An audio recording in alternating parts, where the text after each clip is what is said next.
Hello everyone, I am Kane Chowa, Chair of the IABC Asia Pacific region, and I'm excited to be with all of you today for our first installment of our series where we will get to know the winners of the IABC Asia Pacific 2024 Communicator of the Year Awards. The International Association of Business Communicators, or IABC, has a proud tradition of recognizing outstanding communication leaders and programs globally and regionally. Over the past years, the IABC Asia Pacific, through its Communicator of the Year Awards, has celebrated leaders as remarkable communicators. The Communicator of the Year Awards highlight the exceptional ability of leaders to deliver top-notch communication. It also honors strategic communication excellence and the exceptional leaders who champion it in their organizations and industries. This year's winner for the Executive Leader category is a distinguished communicator in both the courtroom and the boardroom.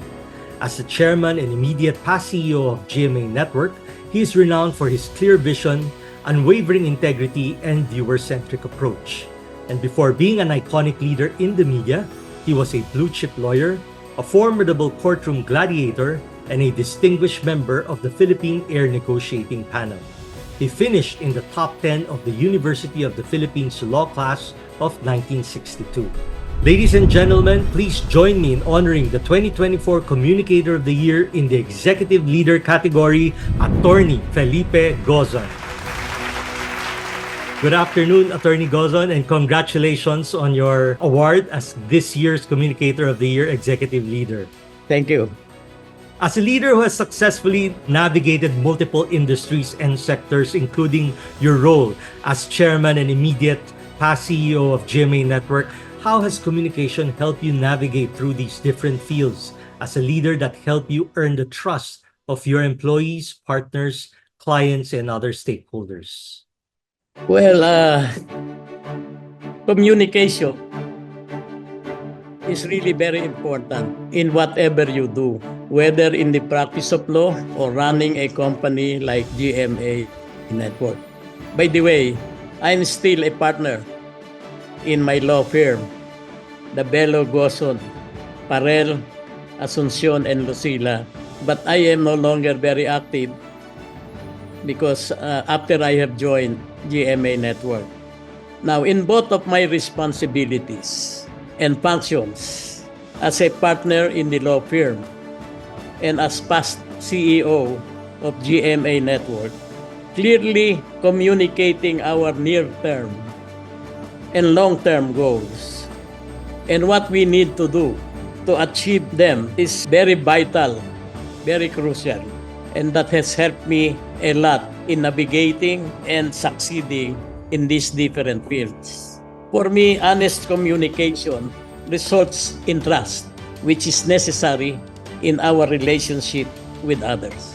That is right. So making people understand your vision and your plans will be crucial in ensuring the success of your organization's plans and campaigns.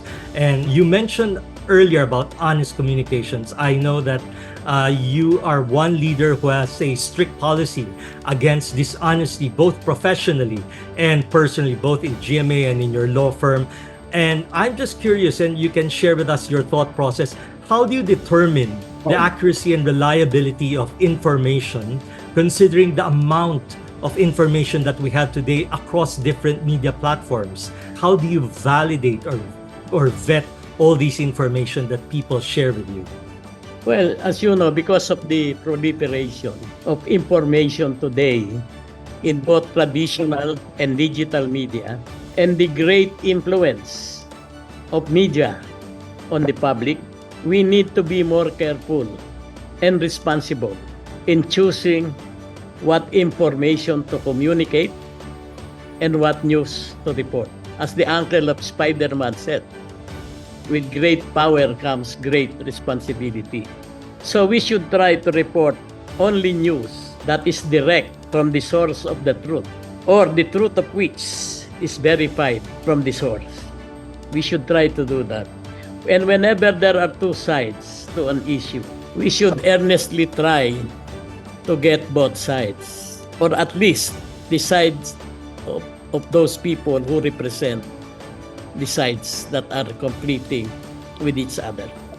And that is one way of earning the trust of people and increasing the trust towards news media as well. And speaking of media, one of your recent statements made headlines when you declared that the TV network war in the Philippines is over after GMA and ABS-CBN forged a historic deal or partnership.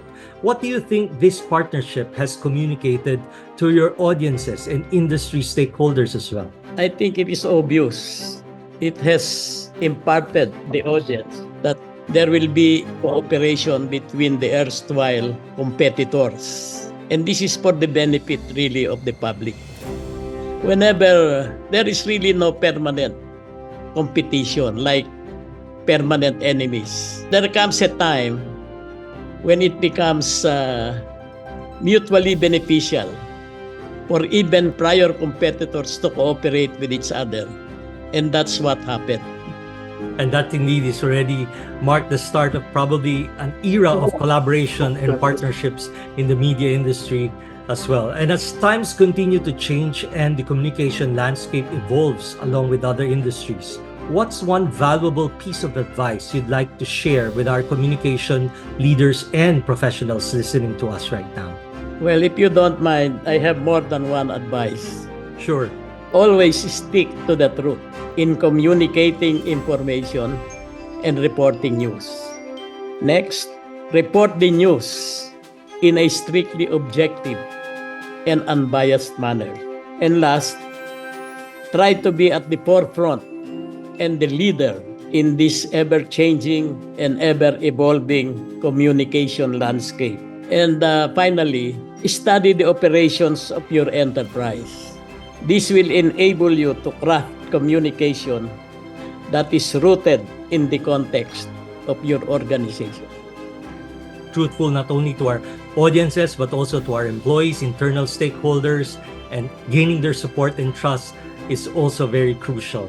And there's no doubt, and Attorney Gozon, there's no doubt that you have touched and influenced many lives in many ways. Being a leader of a big media organization like GMA, can you share with us how you continue to inspire and motivate people? Well, I just do what I have always done before. And what really motivates me is the recognition, just like what you have given to me now, that other people are giving to us, appreciating our work. Shows us not only that we are on the right track, but that keeps you really inspired. Because as you know, we are now reaching more than 70 million Filipinos. And it humbles me, at the same time energizes me to be transformative because of the power we hold. And finally, I think, over all of this, I have always relied on the Lord to help me and attribute to Him whatever success we receive. Those are nice words of advice, Attorney Gozon. So again, on behalf of IABC Asia Pacific Region, thank you for generously sharing your insights with us today, Attorney Gozon, and congratulations once again. We look forward to your presence at our award ceremony during the IABC Asia Pacific Fusion Conference. Thank you. And to our viewers today who are not yet part of IABC, we hope today's conversation has sparked your interest in joining our global communication network. Please visit our website at www.iabc.com for more details. A special thanks to Telemedia for supporting the IABC Asia Pacific Communicator of the Year Awards and to the GMA Network Communications team for making this interview possible. And thank you everyone for joining us. Have a wonderful day ahead.